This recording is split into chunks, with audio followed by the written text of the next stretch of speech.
Olá pessoal, estou aqui mais uma vez no meu canal História com o Professor Gleidson. Hoje eu vim aqui fazer um vídeo para falar do final da Primeira Guerra Mundial, né? Então eu estou trabalhando esse conteúdo aí com meus alunos e vim aqui fazer esse vídeo para eles, na verdade. Mas vim trazer uma coisa assim um pouco que eu acho que é diferente, que às vezes os livros didáticos ali não estão trabalhando. Porque assim, o final da Primeira Guerra Mundial, ele se deu através de alguns tratados, o mais conhecido Tratado de Versalhes, que impôs duras penas à Alemanha, toda aquela questão da Alemanha ser humilhada, ser proibida de constituir exército com mais de 100 mil homens, de ter aviação militar. Mas tem outros tratados aí, né? Por exemplo, o Tratado de Saint-Germain, ele vai meio que reconfigurar o mapa ali da Europa, né? Porque ele vai ser imposto ao Império Austro-Húngaro, provocando ali a dissolução do Império Austro-Húngaro. Isso tem um motivo, né? Eu vou explicar aqui no longo do vídeo. Mas se você tá interessado aí no vídeo, tá gostando do canal, deixa seu like aí no vídeo, compartilha o vídeo e se inscreve no canal e ativa o sininho, tá? Dá essa força aí pra gente. Bom, continuando aqui, tem o Tratado de Trianon, também que vai ser imposto à Hungria, né? Então a Hungria ela vai ser penalizada ali numa questão territorial. E também tem o Tratado de Neuilly, né? Eu não sei se pronuncia assim mesmo, mas eu vou pronunciar do jeito que eu acho que seria a pronúncia, né? Neuilly, né? Que seria um tratado que seria feito com a Bulgária. E aí a gente tem o Tratado de Sèvres também, que vai ser um tratado muito importante, porque ele vai redefinir ali a região do Império Turco-Otomano, né? E aí, como que surgem esses tratados? É isso que eu vou tratar aqui, olha, né? Como que surgiu a ideia dos tratados, por que desses acordos?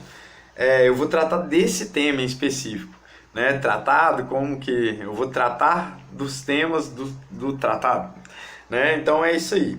Pessoal, na verdade, o que acontece? Final ali da Primeira Guerra Mundial, os Estados Unidos vai surgir ali como potência, né? Estados Unidos vai se tornar os Estados Unidos, né?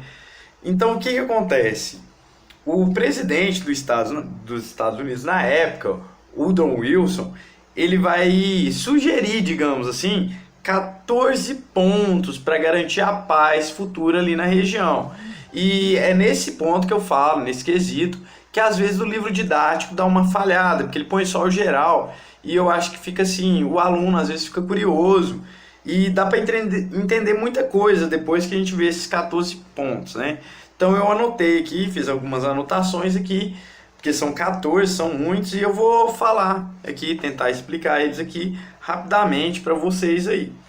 Então o primeiro são os pactos abertos. Por quê? Porque ali na Primeira Guerra Mundial teve muita treta, teve muita coisa por baixo do pano, coisinha ali secreta, pá. Então o primeiro ponto que o Woodrow Wilson vai propor é: olha gente, vamos fazer pactos abertos, vamos manter alianças, essas coisas, mas vamos deixar todo mundo sabendo, né? Como se fosse assim, né? É claro que aqui a gente vai ver muitas falhas no decorrer, tá pessoal? Mas, né, ele colocou os pactos abertos, as alianças, por causa disso, para todo mundo ficar meio sabendo ali, que os acordos fossem mais abertos, declarados. Livre navegação, então, desde que essa livre navegação ali, ela garantisse a paz.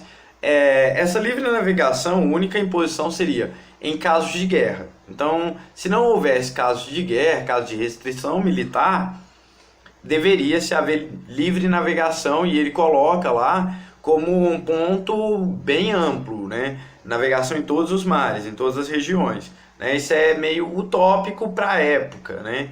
Então hoje não, mas talvez na época seria mesmo utópico, mas até hoje a gente tem restrições nos mares, na navegação e assim por diante. Terceiro ponto, remoção das barreiras econômicas entre as nações que garantirem estar em paz. Não é garantir bem a paz, mas você deveria romper barreiras comerciais. Isso é uma proposta liberal, ela é boa do ponto de vista econômico, assim, do comércio internacional, dentro do que se garantisse paz. Inclusive, eu acho que isso influencia aí na questão da formação dos blocos econômicos do período, né? Porque a formação do bloco econômico é justamente eliminar barreiras comerciais entre esses países que fazem acordo. Então seria basicamente isso aqui o terceiro ponto.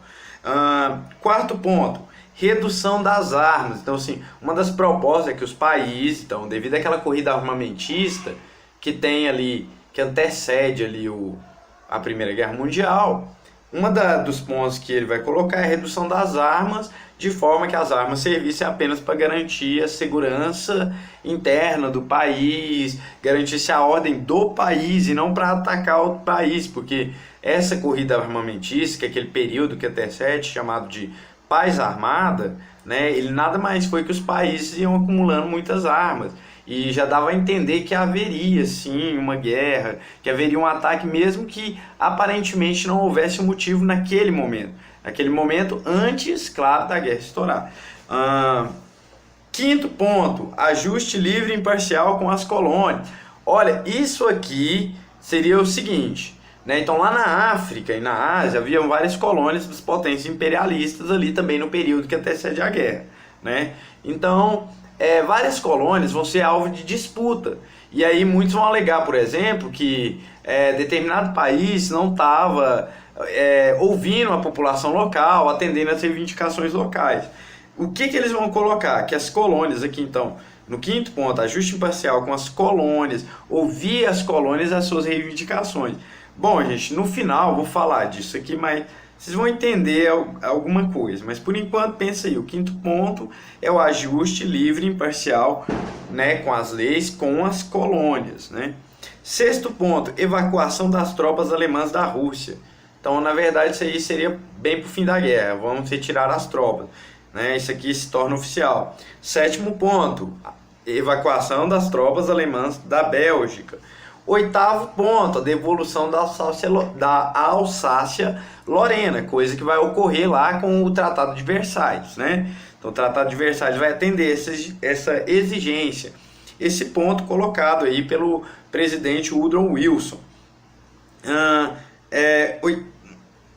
Nono ponto, reajuste das fronteiras da Itália. Então a Itália deveria reajustar as fronteiras de acordo com o que fosse estabelecido pelas potências vencedoras da guerra, né? O que vai levar aí a um ressentimento da Itália lá no que antecede ali no período pós-guerra e no que antecede o período da Segunda Guerra Mundial. A gente tem que lembrar disso porque essa insatisfação italiana vai ser também um dos fatores motivadores do início ali da Segunda Guerra Mundial, ok? Décimo ponto, autogoverno limitado à região do Império Austro-Húngaro, né? Então isso o Tratado de Saint-Germain vai estabelecer. Saint-Germain vai ser um tratado que vai atender essa exigência. Vai, por exemplo, declarar a independência vai forçar, né, digamos assim, a Áustria declarar a independência da Hungria. E isso é importante, tá? Porque isso aqui é um dos pontos principais do Tratado de Saint-Germain. 11º ponto, evacuar as tropas alemãs dos Balcãs. Onde que é a região dos Balcãs? A região dos Balcãs simplesmente é aquela região ali onde estavam os países sob o domínio do Império Turco-Otomano, da Rússia e tal. Gente, desculpa aí que o telefone tá tocando, mas eu não vou parar o vídeo para atender, tá? Vou continuar aqui. 12º ponto, a dissolução do Império Turco-Otomano. Então, além ali de garantir a independência daqueles países que estavam nos Balcãs, também, né, a gente ia garantir aí a fragmentação do Império Turco-Otomano, declarando então a Turquia independente, vários outros países da região independentes, né, e respeitando o autogoverno dos países. Então, deveria se acabar os impérios, que também vai ter duras imposições ali, a Turquia que vai perder colônias, que depois vão passar para a mão da França, algumas vão passar inclusive, né, para a mão de potências da Ásia, né, que é o caso do Japão. Então aí depois a gente tem que dar uma pesquisada, tá, galera? Pesquisa aí, é muita coisa. O vídeo aqui ele já tá ficando, eu acho que até longo, porque são 14 pontos, né? 13º ponto, penúltimo, a independência da Polônia. Lembrando que a Polônia ela é um país formado parte pelo território alemão, parte pelo território do antigo Império Austro-Húngaro. Então, ao mesmo tempo que o território austro-húngaro lá vai se fragmentar, vai ser criado o corredor polonês. O que era o corredor polonês? Era uma faixa de terra dentro do território da Alemanha que dava acesso à Polônia ao Mar Báltico. E aí causava uma consequência, né? Ele separava a Prússia do resto da Alemanha. E isso foi um problema para a Alemanha. Isso foi entendido para a Alemanha como uma certa humilhação comercial e uma limitação no poder comercial da Alemanha. O 14º ponto, a formação de uma associação de nações que elas pudessem garantir a paz em todo o mundo, digamos assim, né? Porque a Primeira Guerra ela vai ser um momento assim extremo da brutalidade, da violência da guerra. Então, o que vai acontecer? Vai assustar, vai ser um choque. A guerra ali muda, né? As armas são piores, a destruição é pior, né? Então tem o gás mostarda, né? Lembra do bigodinho do Hitler? O bigodinho do Hitler. Então, o bigodinho do Hitler nada mais é porque foi um trauma, né, cara? Então, ali na Primeira Guerra, ele foi pro campo de batalha, né, do lado alemão, apesar de ser austríaco, e aí ele vai sofrer com gás mostarda. E aí ele ficou tão traumatizado que para sempre a máscara fixar, ele tirou o bigode aqui da lateral, porque quando você tem barba, igual eu assim, você põe uma máscara, ela não vai fixar, vai acabar entrando gás de qualquer forma. Então o Hitler ele se precaveu, na verdade, contra um possível ataque de gás mostarda novamente, tá? O que vai acontecer? Então esse 14º ponto, ele vai ser o eixo central aí para a formação da Liga das Nações, né, que foi o primeiro órgão aí predecessor da ONU, Organização das Nações Unidas. Só que há um problema. A Liga das Nações, ela não vai ser totalmente efetiva nesse quesito. Ela não vai garantir esses 14 pontos e tem porquês, né? Primeiro, ao formar a Liga das Nações, a Inglaterra, a França, né, as líderes ali da Tríplice Entente, elas não se preocuparam em incluir dentro perdedores, como Itália, Alemanha. Né? Então a Itália não estava do lado dos perdedores, mas digamos assim, gente, tem uma análise aí, né? A Itália ela fica tão ferrada com os acordos de paz que a Itália ela perde mais do que a Alemanha que perdeu, né? Então a Itália, na verdade, desculpa, eu vou corrigir, não é que ela perdeu, ela estava do lado da Entente ali no final, mas ela acaba sofrendo muito com os acordos de paz. Então, assim, ficou de fora, né? Acabou também ficando de fora da Liga das Nações e tal. A Alemanha, os Estados Unidos, a Rússia, que estava em revolução no período, que a Rússia sai da guerra por causa da Revolução Interna, que é a Revolução Russa. Vou fazer um vídeo depois aí explicando alguns pontos da Revolução Russa. E aí isso não garantiu que ela funcionasse.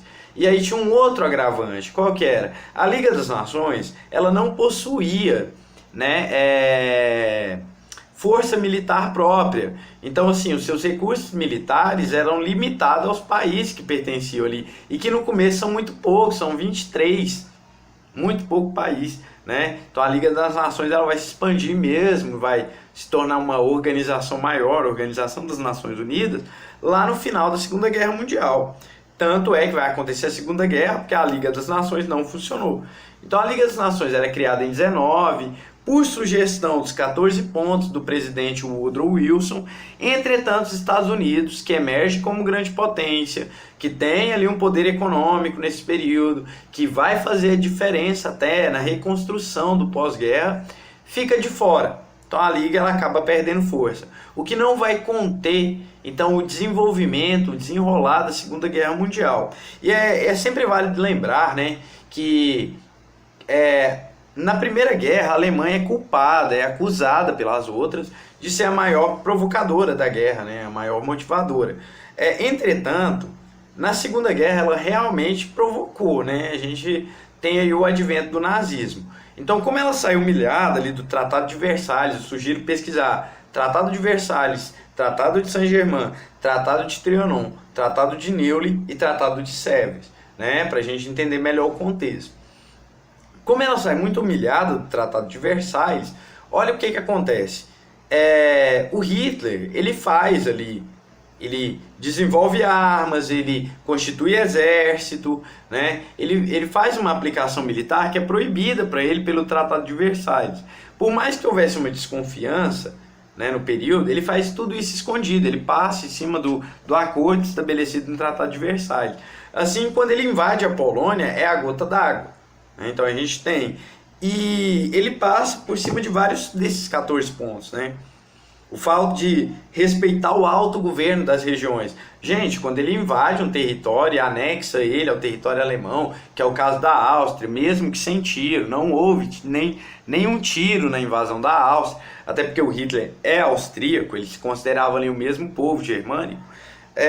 Mesmo assim, ele não está respeitando a determinação do autogoverno, estabelecida aqui, é um dos pontos principais do Woodrow Wilson, né? Então, assim, pessoal, esse foi o vídeo de hoje, espero que vocês tenham gostado aí. Se gostou, deixa o like, comenta qualquer dúvida aí embaixo, tá, galera? Deixa aí sugestão para vídeo, qualquer coisa assim no sentido. Deixe seu like, quem não é inscrito no canal, se inscreve no canal, né? E é isso aí, galera, vamos respeitar os seus professores aí, né? Porque a gente tem que valorizar o professor sempre.